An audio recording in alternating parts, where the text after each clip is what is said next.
नमस्कार, मैं हूं आपके साथ नम्रता शर्मा और मेरे साथ हैं रोहित जुगलान। बिहार की सियासी जंग दिन पर दिन दिलचस्प होती जा रही है।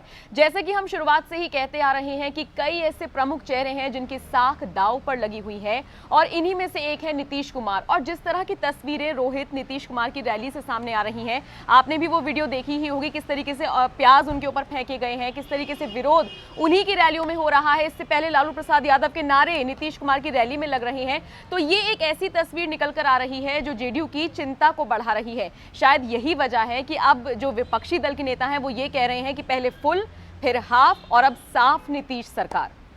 आई थिंक जो आपने प्याज वाली बात की वो तो फिर भी अब पुरानी हो गई, लेकिन दो तीन चीज़ें हैं जिसको लेकर के बात कही जानी चाहिए। और सबसे पहले उसमें मैं जोड़ूंगा प्रधानमंत्री नरेंद्र मोदी की दूसरे चरण के मतदान के दिन की रैलियों को, जिसको अगर आप समझेंगी, जिसको अगर आप देखेंगी तो ये साफ तौर पर नज़र आ रहा है कि बीजेपी भी ना जेडीयू की वजह से बैकफुट पर आ गई है और प्रधानमंत्री नरेंद्र मोदी उन बातों पर फिर से घूमकर वापस आने लगे हैं जो बातें राष्ट्रवाद की बातें होती हैं, मतलब कि जय श्री राम वाली बातें और भारत माता की जय वाली बातें।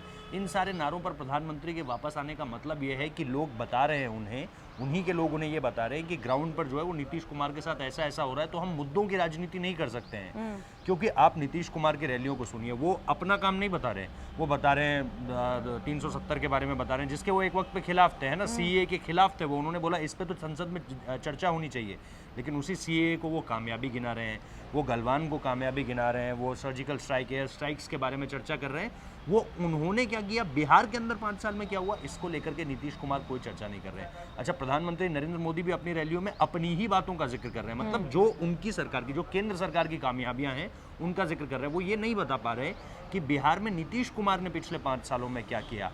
तो ये अपने आप में एक लार्जर पिक्चर है जिसको आपको देखना चाहिए कि ना नीतीश कुमार अपने काम पर अपनी पीठ थपथपा पा रहे हैं और ना ही प्रधानमंत्री नरेंद्र मोदी उनकी पीठ थपथपा पा रहे हैं कि देखिए नीतीश कुमार ने जो है ना वो ऐसा ऐसा कर दिया बीते दिनों, और मतलब कि उन चीज़ों पर उन्हें प्रेज करना चाहिए। ऐसा कुछ देखने को नहीं मिला है। तो आपकी बात बिल्कुल ठीक है कि फिलहाल बीजेपी के पास, मतलब बीजेपी को तो ये लग ही रहा है, और जेडीयू के लिए जो आप कह रही हैं कि पहले फुल फिर हाफ और अब पूरा साफ, वो कहीं ना कहीं बीजेपी का जो ग्राउंड पे आदमी है ना, वो भी बीजेपी को ये फीडबैक भेज रहा है कि जेडीयू का होने नहीं वाला कुछ। अच्छा, सिर्फ नीतीश कुमार ही नहीं, जैसे कि मैंने शुरुआत में भी कहा कि बहुत सारे ऐसे चेहरे हैं जिनकी साख दांव पर है। आप तेजस्वी यादव को ही ले लीजिए, जनसभा में जैसी भीड़ उमड़ रही है उसको अगर हम साइड में रख दें तो वो जिस तरह की भीड़ है वो बहुत आक्रामक है।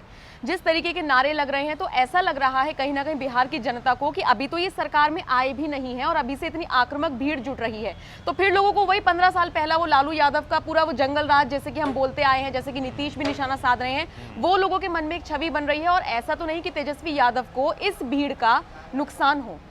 नहीं, नुकसान होने की बात नहीं है। हम लगातार कह रहे हैं कि तेजस्वी ने जो भीड़ खींची है वो अब इसमें से आधी से ज़्यादा जो भीड़ है ना वो अपने दम पर वो खींचते हुए आ रहे हैं, क्योंकि हम लगातार ये बता रहे हैं कि तेजस्वी की भीड़ में जो है वो युवा वोटर ज़्यादा दिख रहा है। महिलाओं की संख्या नहीं है, लड़कियों की संख्या नहीं है, लेकिन युवाओं की बढ़ चढ़कर उसमें संख्या आप देखेंगी। और इसके पीछे उनको लालू काल का ज़्यादा नहीं पता है। हम लगातार इस बारे में कहते आए हैं कि 90s के दौर में लालू ने क्या किया, वो अगर कोई 28-30 साल का लड़का है तो उसको नहीं पता, क्योंकि वो पैदा तो हो गया था लेकिन उसकी बुद्धि अभी इस तरह से विकसित नहीं हुई थी कि वो राजनीतिक समझ में आ सके या पता कर सके कि ये अच्छा हो रहा है और ये गलत हो रहा है। हाँ, जो 80s के लोग रहे होंगे, जो लेट 70s के लोग रहे होंगे, वो उस वक्त पे होंगे 10-15 साल के भी अगर वो होंगे उस समय पे, तो उन लोगों को ये पता चल पा रहा होगा कि भैया ये देखिए ये गलत हो रहा है और ये इस सरकार के अंडर हो रहा है। तो 70s 80s वाला वर्ग आप तेजस्वी की रैली में बहुत ज़्यादा नहीं देखेंगे। उनकी रैलीज में आप जिसे कहते हैं ना मिलेनियल्स या फिर 90s के किड्स को आप देखेंगी उनकी रैलीज में। और वो कौन लोग हैं जो अभी 28, 29, 30 साल तक के हैं, और उन सारी चीज़ों में उन्हें ये नहीं पता कि लालू प्रसाद यादव ने ये किया था। तो वो भीड़ मुझे नहीं लगता कहीं से भी जो है वो डिस्टर्बिंग होने वाली है। और इनमें जो है वो कहीं ना कहीं इस तरह का कोई ऐसे लोग आएंगे जिसे आप डिस्टर्बिंग एलिमेंट्स कहिए या असामाजिक तत्व कहिए, जो तेजस्वी के लिए किसी तरह की जो है वो नुकसान लेकर आएंगे। इनडायरेक्टली मेरा मतलब था कहने का, क्योंकि जब बिहार की जनता वोट करने जा रही है या वो देख रही है, या अगर आप ही के साथ, आपको मैं बहुत अच्छा मान रही हूँ, आप ही के साथ अगर दो लोग ऐसे खड़े हो जाएं जो थोड़े से विवादों में रहे हो, आक्रामक हो, तो होता है ना एक डिस्टेंस आदमी बना लेता है। मैं उस लिहाज से बोल रही थी कि कहीं उनको ऐसा ना हो कि कुछ नेगेटिव इसका सामना करना पड़े। पता नहीं, मुझे लग रहा है इस समय पे उनकी छवि इतनी ज़्यादा, उनका एक ऑरा क्रिएट हो चुका है इस समय पे कि वो साइड वाली चीज़ें साइड लाइन ही हो रखी है। मतलब आप इस समय पे जब ये महागठबंधन देख रही हैं तो आप तेजस्वी के अलावा किसी को नहीं देख रही हैं।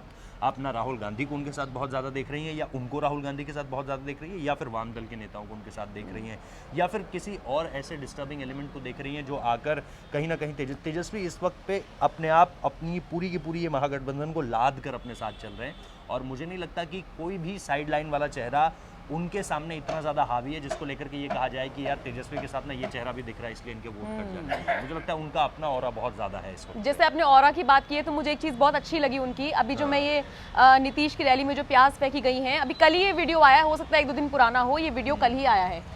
उसको लेकर भी तेजस्वी यादव ने बड़े मतलब शालीनता से, जिस शालीनता की हम बात करते हैं हमेशा की, वो शालीनता, वो गंभीरता, वो संजीदगी चिराग पासवान में देखने को मिलती है। तेजस्वी यादव भी उसी तरह से आगे बढ़ रहे हैं। बड़े तरीके से उन्होंने लिखा है कि जो भी पूरा घटनाक्रम हुआ है आदरणीय मुख्यमंत्री नीतीश कुमार जी की रैली में, ये बेहद निंदनीय है। लेकिन फिर आपको वो सेल्फी वाला वीडियो भी याद आना चाहिए जिसमें उनका एक प्रशंसक सेल्फी खींचने के लिए आ रहा था। हाँ, और उन्होंने उसको हाथ पटक के झटक पीछे दिया था। फेंक दिया। हाँ, है ना, वो चीज़ें भी फिर याद आनी चाहिए आपको।